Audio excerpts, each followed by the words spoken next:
Assalomu alaykum aka. Bugun biz sizlar bilan Rigging haqida gaplashamiz. Rigging nima o'zi? Birdaniga tushuntirib o'tsam, qarang, Rigging bu odamda endi modelga suyak berish, ya'ni sizni qo'llardan suyak bor har bir joyda va bu suyaklar orqali siz qimirlaysiz va umumiy olganda harakatlanishingiz mumkin. Model uchun Rigging nima kerak? Model uchun Rigging siz animatsiya tayyorlagan paytda yoki odamni qimirlatmoqchi bo'lsangiz yoki unga qanaqadir poza bermoqchi bo'lsangiz, misol uchun prosta qo'lini ko'tarib turishini xohlasangiz, unda Rigging kerak bo'ladi va shu narsani bizlar hozir ko'rib o'tamiz. Qarang, men primer sifatida ko'rsataman. Mana bu Sketchfab degan sayt bor va Sketchfabda siz modelni загрузка qilib oldingiz. O'sha modelni загрузка qilib bo'lgandan keyin mana Blenderga kirdingiz. Blenderga kirganingizdan keyin mana Blenderda menyusiz siz yangi menyuni boshlaysiz. Men birdaniga endi bosib turib sizlarga qanaqa knopkalar bosib ekanligini ko'rinib turishini xohlashim. Endi chiqarib qo'yaman. Qarang. Ani bosamiz yoki mana bunda belgilab olamiz. Bu hamma narsani X ni bosib chayitib o'chirib tashlaydi. Polностью o'chirib tashlaydi. Qarang. Faylda men bitta ko'rsatib o'tayman. Misol uchun qarang, hozir menga mana bu pozani bu pulli ekan, sekin boshamiz bu yerdan. Mana misol uchun mana bu poza bor. Bu pozani загрузка qilganimizda mana bu yerda download bor. Ya'ni bu saytda men ссылкасini описаниеda qoldiraman, kommentariyada yozib qoldiraman, gerisini tushib ketmasa. Download bor. Mana bu yerda FBX deb yozilgan bo'ladi. Misol uchun FBX yoki OPG yoki umuman boshqa fayl bo'ladi. Bu narsani ko'rishingiz kerak va fayl sifatida bo'ladi bu narsa. Ya'ni mana Rigging, men ikkitasini загрузка qilganman hozir, uchtasini загрузка qildim. Qarang, mana source ga kirsak, buni FBX deb yozilgan bo'ladi va bu arxiv sifatida bo'ladi. Siz razarxivirovat qilasiz, ya'ni arxivdan chiqarasizdan keyinchalik ishlasangiz bo'ladi. Xo'p, mana bu yerda ochdik va qanday qilib qo'shamiz modelni? Faylga kiramiz, faylga kirib turib mana bu yerda import bor. Va boya aytdim, FBX mi yoki boshqa faylmi, o'shani bilib olishingiz kerak. Menda birinchi fayli bu OBJ formatida, mana OBJni topamiz. Va men рабочий stolda, mana desktopda arxivdan chiqargan bo'ldim. Mana Spider-Man deb yozib qo'yganman, source va source buni papkaning ichida mana bu faylda tanlamayman, bunisini tanlayman, OBJni. OBJni tanladim va birdaniga o'zi joylashdi. Xo'p, birda bosdim, yaqinlashib keldim. Navbatda birda bosdim. Endi biz nima qilamiz? Bunga suyak berishimiz kerak. Suyakni qanday joylashtiramiz? Qarang, shift bilan ani bosamiz va armature bor. Armature bu suyak degani, ya'ni buni tayyorlaymiz va tayyorlab bo'lganimizdan keyin qarang. Bu xuddi siz modelni qimirlatgan paytda suyak bilan qimirlatasiz. Endi G knopkasini bosib turib qimirlatasiz yoki kichkina arttirmoqchi bo'lsangiz S knopkasini bosasiz. Bu yerda xuddi shunday. Xo'p, S ni bosamiz, kichkina arttiramiz buni. Keyinchalik G ni bosib turib Z ni bosamiz. Z to'pi bo'yicha to'g'ri tepaga ko'tarmoqchiman. To'g'ri tepaga ko'tardim, primерно shu joyda saqlab qoldim. Endi qarang. Hozir bizlarga bu model ko'ringan yo'q, ya'ni mana ichkarisida joylashgan. Bizlarga ichkarida kerak emas. Shuning uchun mana bu menyuga kiramiz. Bu menyuning ismi Object Data, ya'ni shu saytda datasida informatsiyasi shu yerda saqlanadi. Viewportga kiramiz. Viewportga kirib turib, bu yerda info qilamiz va bo'ldi. Birdaniga biz ko'rib turibmiz infoda. Endi tabni bosamiz-da, shu suyak tanlangan holatida men suyak tanlab turibman. Tabni bosamiz va mana yuqori qismida bitta nuqtasini tanlaymiz. Sal kichkina arttirsak bo'ladi. Buni halisam mana. G ni bosib pastga tortdim. G keyinchalik Z ni bosib pastga tortdim. Endi qarang. Bu unchalik kichkina emas, salgina unda kattaroq qilsak bo'ladi. Extrude, ya'ni teparoq ko'taramiz va ko'kragigacha olib kelamiz. Primерно shu joygacha. Endi qarang. Bu taraf yelkaga tortib kelamiz. Yana bosib ko'taryapman, ya'ni mana harf ko'rinib turibdi. Hammasini pastki burchakda ko'rsatib turibdi. Pastki burchakdan ko'rib olasiz, qaysi knopkani bosganimni. Keyinchalik yana bir marta Y va mana bu joyga olib qo'yamiz. Bu qarang. Siz o'zingiz bilishingiz kerak-da, ya'ni odamni ozgina bo'lsa ham anatomiyasi, polni meditsinani o'qib chiqishi shart emas. Prosta bazasini tushunishingiz kerak. Misol uchun, hozir o'zimda ham mana bu yerimda yelkam bor va yelkamda bitta suyak bor ekan. O'sha suyakni bilayapman. Keyinchalik qo'lda bitta suyak mana bu yerga kelib turib qadaladi. Ya'ni to'xtagan bitta suyak, keyinchalik ikkinchi suyak. Bu endi qanaqadir bir medik meni ko'rgan bo'lsa, aytishov, deb normalniy so'kib, bu yerda boshqa suyak bor, bunaqa suyaklar bor deb turib, men prosta bazaviy tushuntirib. Va hozir mana qarang. Mana bu joyda, ya'ni men bo'yingacha olib keldimdan bo'yindan bitta yelkani tayyorladim. Yelkadan keyin bitta qo'l. Xo'p. Undan keyin nima qilamiz? Yana bitta pastga tushiramizda mana bu kistgacha olib kelamiz. Mana shu joygacha bitta olib kelamiz va kistga отдельно bitta kichkinaroq tayyorlab qo'yamiz. Chiqarsak ham hech narsa bo'lmaydi. Va dальше davom ettiramiz. Bu tarafini ham tayyorlab chiqamiz. Mana shu joygacha olib kelamiz. Keyinchalik extrude bu joyga va extrude bu joyga. Yana bir marta extrude, yana bossak extrude bo'ladi. Bo'ldi, bergichni ko'tarib keldim. Endi bo'yinni oxirigacha tayyorlayman. Extrude bo'yin tep tarafgacha ko'tardim va yana bitta extrude boshini.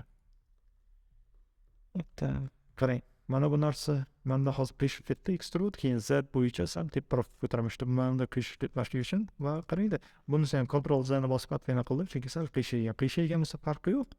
Unchalik ham farqi yo'q deyish noto'g'ri. Sal qanaqadir kamchiligi bo'lishi mumkin. Shu kamchilik bo'lmasligi uchun to'g'ri chiqarish kerak. Z tepaga ko'tardim bo'yingacha. Ya'ni mana bu joygacha примерно olib kelaman modelni.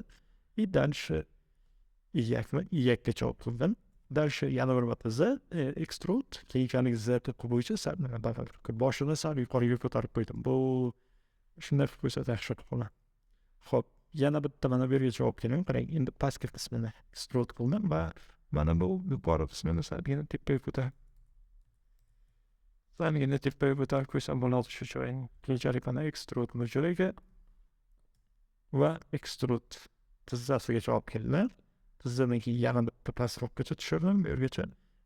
Oyog'i stop degan joy boshlanganigacha, endi bilmayman stopga o'zbekchasiga nima. Shu stopga boshlanganigacha.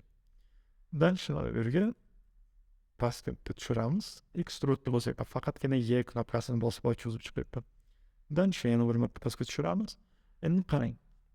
3ta bosamiz numpaddan. 3ta bossak ko'ryapmiz, bu oldinga chiqib ketdi. Bu narsa bizga kerak emas. Shuning uchun mana bu joyni drag and drop qilamiz. Ya'ni bunday drag and drop biz drag bilan belgilab olamiz. Ya'ni mishkani bosib turib belgilab olamiz. Shunday ikki tarafi ham belgilanadi. 3ta bosib buni sal ortga va mana bu joyini belgilab, buni sal bunday qo'yamiz. Bo'ldi. Mana bu joyi chiqib turgan bu. Bunday chiqsa yo'q. Mana bu yerda yana tanlab sal bunday qilamiz. Bunday bo'ldi. Mana bu joyda ikkitasini ham tanladim. Extrude qildim bo'ldi. Va extrude qildim qo'ydim. Ya'ni extrude bu Y knopkasi. Xo'p, bu joyda ko'rdik, ikki tarafi ham joylashdi. Va bizda hamma model tayyor bo'ldi. Endi modelda o'ng knopkani bosib turib, set origin to geometry qilsak bo'ladi. Bu narsa o'ng knopkani bosdim, boshqa set origin to geometry. Xo'p. Endi qarang. Birda bosib turib, polni tanlab olamiz modelni va qarang. Mana bu narsaga e'tibor bering, bu muhim. Chunki keyinchalik bo'lmay qolishi mumkin. Siz agar e'tiborsizlik qilgan bo'lsangiz. Mana hozir mana bu suyak belgilanmagan. Ya'ni bizlar suyakni tayyorladik. U belgilanmagan. Belgilansa bu rangi bilan buni rangi ajralib turibdi. Ya'ni bu ko'proq oranjiga tortib turibdi. Bu sariqroq rang. Agar modelni keyin tanlasak, qarang. Birinchi buni modelda tanlab, keyin buni tanlasak, ikkinchi tanlaganimiz salgina sariqroq bo'ladi. Birinchi tanlaganimiz oranjiy bo'ladi. Xuddi shunday bizlarda suyak oranjiy, sariqroq bo'lib turishi kerak. Ya'ni bu bunchalik darajada oranjiy bo'lib ketishi kerak emas. Bu narsa muhim. Keyinchalik Ctrl P ni bosamiz va mana bu yerda with automatic weight bor. Ya'ni biz ham hozir weight nimani suyakni og'irliklarini chizib chiqmaymiz. Bu juda ham qiyin ekan. Buni balkim keyinchalik tushuntirib o'taman. Hozir biz prosta bazaviy suyak tayyorlashni o'rganyapmiz. Ya'ni with automatic weight bo'ldi. Bu narsani tayyorladik. Bu yerda modelingiz yo'qoldi. Endi qarang, mana suyakni tanlab turib, bu joyga o'tib, pose modni tanlaymiz va ketdi. Mana bu suyakni tanlab turib, misol uchun rani bossam, mana aylantiryapti. Bu tarafini qimirlatsam, bu taraf qimirlab turibdi. Tak, 3ta bosib turib, mana bu joyini tanlasam, oyog'ini qimirlatib, bilan oyog'ini qimirlatib, J bilan qimirlatsa bo'ladi. Ya'ni G knopkani bosib qimirlatsa bo'ladi va bunisini bosib turib, bunday qilsa bo'ladi. Va shunday qilib turib, siz keyinchalik bu modelingizni xohlaganingizdek qimirlatishingiz mumkin-da. Yurayotgandek qilib borsangiz bo'ladi. Mana bu o'rtalari bu tanasini boshqaradi. Qarang, bu modelda hozir men joyini bosib ko'tarib yuborsam, bo'linib ketyapti. Nima uchun? Chunki bu model ajralib turibdi. Endi qarang, birdaniga men sizga boshqa modellarni ko'rsatib o'taman va boshqa modellarni ko'rsatib o'tishimning sababi bu model birdaniga hamma modelga Ya'ni hamma modelga to'g'ri keladi. O'zbek tili ham qiyin. Xo'p, qarang. Ikkinchi modelim FPX edi.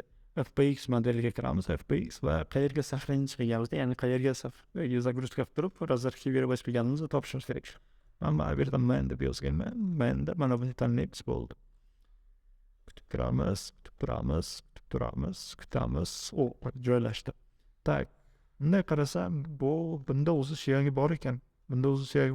Suyagini birdan o'chirib tashlayman. Endi bu modelda o'zida suyag bor ekan, menga suyag kerak emas, men o'zim tayyorlamoqchiman. Shuning uchun mana bu hozir sizda ham mana shunday boshlanishi mumkin. Ya'ni modelingiz mana shunday joylar qolgan bo'lishi mumkin. Shuning uchun ana bosamiz, hamma joyini belgilab oladi.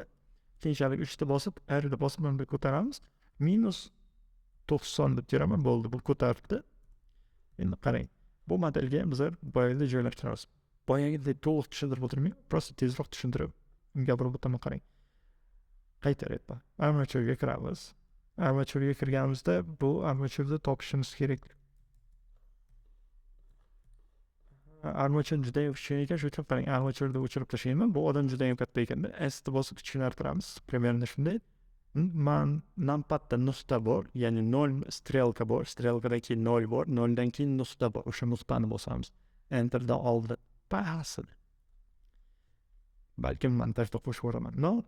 Strelkadan keyin 0, 0 dan keyin nuqta bor. O'shani bosdim, yaqinlashadi. Ya'ni uzoq bo'lsam, nuqtani bosdim, birdan yaqinlashib keladi. Shift ani bosdim, armaturni qildim va J Z bo'yicha mana bu yerga ko'tardim. Va bizlar ko'ryapmiz bo'lganda viewportga kiramiz, viewportda in front qilamiz, ya'ni mana object dataga kirib turib, object datada in front of qilamiz. Bo'ldi, bu armaturni tanlab tabni bosamiz va eng yuqori qismdagi dumaloqchani tanlab ko'tarib chiqaveramiz.